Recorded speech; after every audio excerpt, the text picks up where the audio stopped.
Okay, today is October 2nd, 2014. Haven't done a video quite a while, so I thought do one on the market here since we have a nice little rebound today on the market. First of all, let's start off with the S&P 500. Right now, just a little heads up. I'm going to talk about the market using intraday chart because the volatility of the day-to-day move on a lot of these index, it doesn't make too much sense to go and look at daily because shorter the time frame, the easier is that we could project some of the support and resistance level and where some of these what I call the battle line that gonna the bulls and the bear will fight it out, okay, or the longs and the shorts. So depending what terminology you want to use. So first of all, like yesterday we noticed that it came down to 1946, and I was kind of surprised. I stepped out for a while, then it actually came down and tagged in 1942, and then came back up. Because I was looking at that 1948 and 1950, I mean 1946 and 1958 as the two level that the longs and the short will be fighting for control. And as it turned out, it kind of sold off and flushed a little bit down to the 1942 because before it came back and found a little bit of support and closed out near that 1946. Then after the close, looking at the market been down for pretty much 3 straight days and that sort of thing. So there's a good possibility that we were going to expect a little bounce. And looking at the SPY, and seems like the 194 is a nice bounce off point, which is close to this 1946, 1942 area. So I was looking for a little bounce today, and as it turned out, the overnight future was okay. Then all of a sudden that with the EU, interest things, interest rate thing, and that kind of stuff, it kind of sold off. And as the market opened, it's kind of got a negative tone. Then you can see the first 2 hours. So it just watching the mini, the S&P 500 mini future, you can see there's a flush going on, and they just been just selling it relentlessly. I even tweet that out, and it kind of came down. You see this kind of flush. And I was a little bit surprised that we're actually going to see this 1928 today. They're going to put in play. I thought maybe it's just going to come back, at the most, maybe tagged to 1942. And the battle is just going to be fought out between 1958 and 1946. But it's actually turned out, and also I posted, this chart earlier, before the market opened today and put this out. So we're saying that if we're going to lose that for 1942, then the chances are going to come down and tag the 1928. But I think really expect it to tag this 1928 today. And you can see on that big flush, right before noon New York time, it just kind of flushed it down to that 1926. Then it bounces real hard, and you can see that the bounce, it came back and it just come back up and then kind of tested that 1946 a little bit and actually came up to that 1952 or so. Thought it might even come back up and tag the 1958. But as it turned out, it just kind of hovered around this 1946, 47 and kind of eke out, closing up at a penny, after they all settle, after the bell and that kind of stuff. So, and when I get to the Dow Jones, there seems to be some funny stuff going on, okay? That somebody is manipulating the number to try to set up something. I don't know. Maybe somebody is making a market call and they try to discredit them or something. I don't know. Because as I said, if some of you have not went to my blog and read the post, regarding to September 19, which is the day that the IPO of Alibaba, it turned out that I don't use the that terminology of tops or bottom or bulls or bear, because it really doesn't make sense. It kind of creates a little bias or fixation in our mind of what it is. So instead, I'm just calling it a turning point. You could interpret that any way you want. It could be a top or whatever, okay? At the bottom, you could call that as a bottom. But what I see is a turning point. And a turning point, I don't interpret that turning point as getting a 3% or 4% correction or 10% correction. but a turning point of changing a particular trend. So the market been in an uptrend for quite a while. You can look going back to March 2009 to the present, it's been pretty much on the uptrend. So what I'm saying is this turning point is actually turning that trend from an uptrend to a downtrend. Now, how dramatically going to come down? Who knows, right? Time will tell. We just basically have to see how it steps down. And along the way, we're going to have some mini, uptrend and that kind of stuff. It doesn't just go straight down. It's going to be goes in zigzag. How big of that zigzag is all depend. So we just have to wait and see. And this point is for us to try to project some levels, say here's it's going to bounce and all this kind of stuff. So just, and also the reason that I'm using the intraday right now, because it's the early phase of this trend change. And there's going to be a lot of these, jockeying around, up and down, these dead cat bounces until a trend gets established, that downtrend gets established. Then we could go back to the normal, the classical technical analysis, looking at the support and trend line channels and all those kind of stuff, right? But when we look at the turning point, there's a lot of different things that we looked at.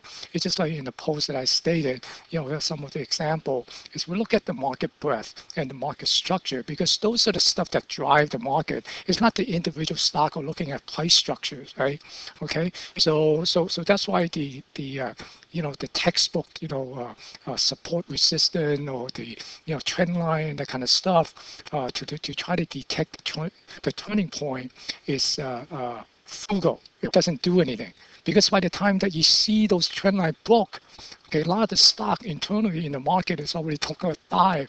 Because if you look at it right now, you can see a lot of the stock is already went down 20-25%. Okay, right? But if you look at the S&P 500, it only went down 4%. Right? Okay, from the top or the peak that on the September 19th.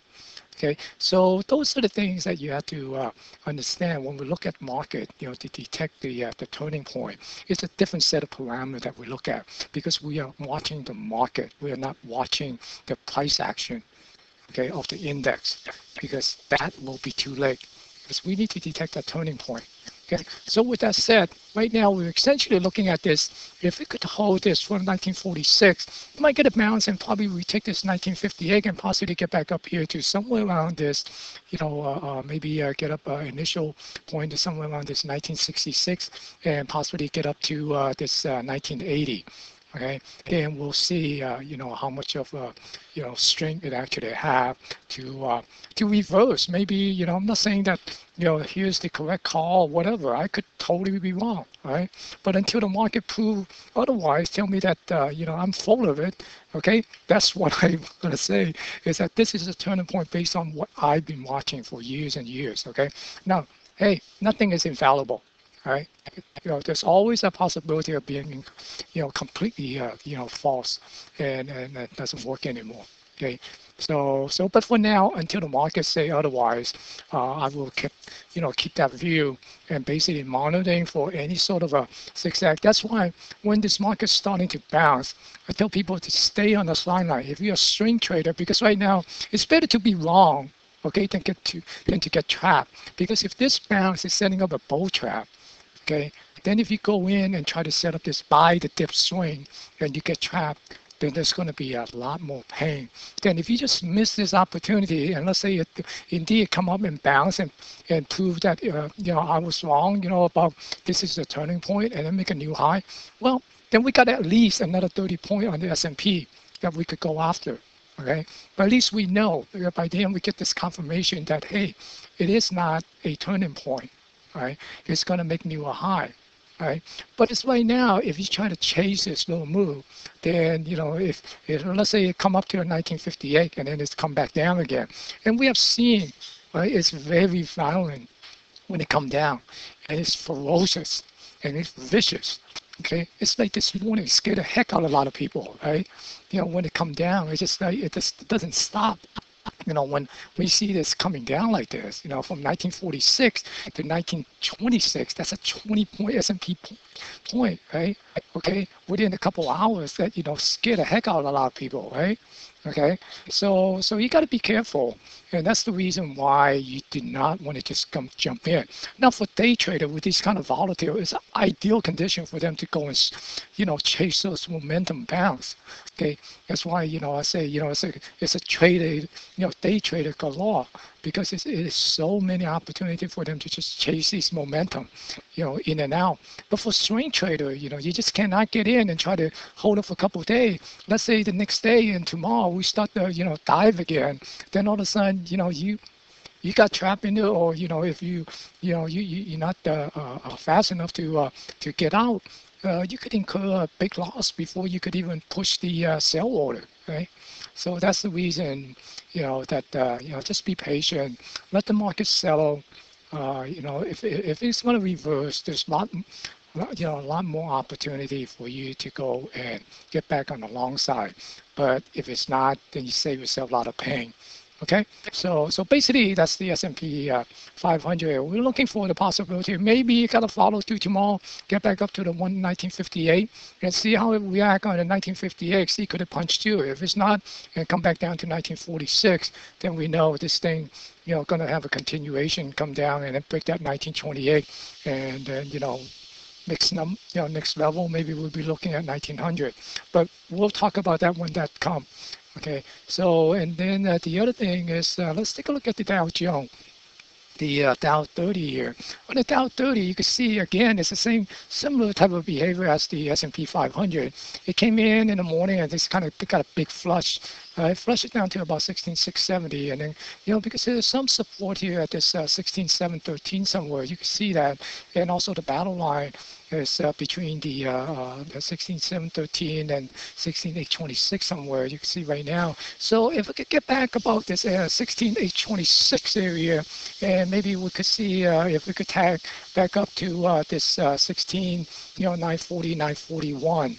Right, but if it's not, if it come back down, then we probably be looking at maybe 16,600 or below. So again, we talk about that one that come. But right now, so these are the parameters that we're looking at tomorrow for 16,826. So you're going to get up to that 16,941. Now tomorrow we have this job report, I believe. So if the job report come out, there's going to be some volatility. So you got to have to bear that in mind, and who knows, we might get a little flush down, or maybe get a real good rally and just punch through for that 16,941. Then we set it up, look it over the weekend, see what next week possibility is going to be. Okay? And then the other one is the NASDAQ 100. Now, NASDAQ 100 got a pretty good bounce too on some of the technology stock. But the thing is, you see that we're looking at this 3940. It kind of come down here and then kind of got a little bounce off of it. And also the resistance here, we're basically looking at 4,007, 4,008 somewhere. So we're going to see would it be able to come up and, break through that. If it can't come through, then we'll probably see it a little maybe chop around between these levels. And if it break the 3490, then we're probably looking at somewhere around below that 3900. Okay. And then on the Russell is the really one, that really shined today, because also everybody was kind of, talking about how bad the Russell is. But again, you look at it, early in the morning, it's already got a little run. Okay, same thing with the transportation. I'm not sure do I have the transportation. We could also look at the Dow transportation, okay? Because they got a little early run and they got a fade. Then when it fade, when the market flushed, then it flushed along with it. It came down to this 1079 that I think a lot of people was looking at, staring at a number. And so it got a little flush under, went below that 1079. It just came back and then it just took off. Right, and so right now it's basically sitting somewhere around this, 1096 area. We want to see, can it get back up to the 1108? If it can't get up at the, above that 1108, look for it to come back down and tag this this 1079 and possibly break that. Then we probably get another leg down. Okay. So and then on the transportation, you can also see on the transportation, as soon as the market opened, I saw it and I kind of tweeted out to one of my follower, that we're talking about, I was saying, the tranny is kind of strong today, so the transportation was kind of strong, so it kind of tell me something is brewing, right?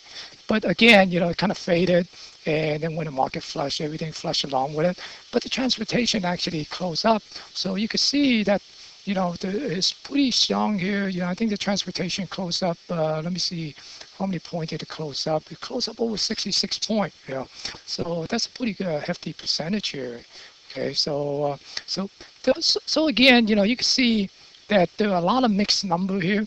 Okay, the Nasdaq, well, the Russell closed over 10 point, about a little bit 1%, and then the Nasdaq we just barely up, by one point, a little bit over a point, and then over, plus a penny on the S&P, and then in the last few minutes, the Dow Jones actually closed down at 3.5 point, or so, because there's, it's just kind of fluctuating, plus 10, plus 17, minus 5, and it's going up and forth. So somebody is, jiggling around those numbers. So anyway, there are a little trickery in there that I'm keeping an eye on. I can't nail it down yet to say one way or the others. So maybe in a few days, get some clarification. Then maybe I reassess my point of view. But right now, I'm still sticking to that point of view that September 19 was the turning point.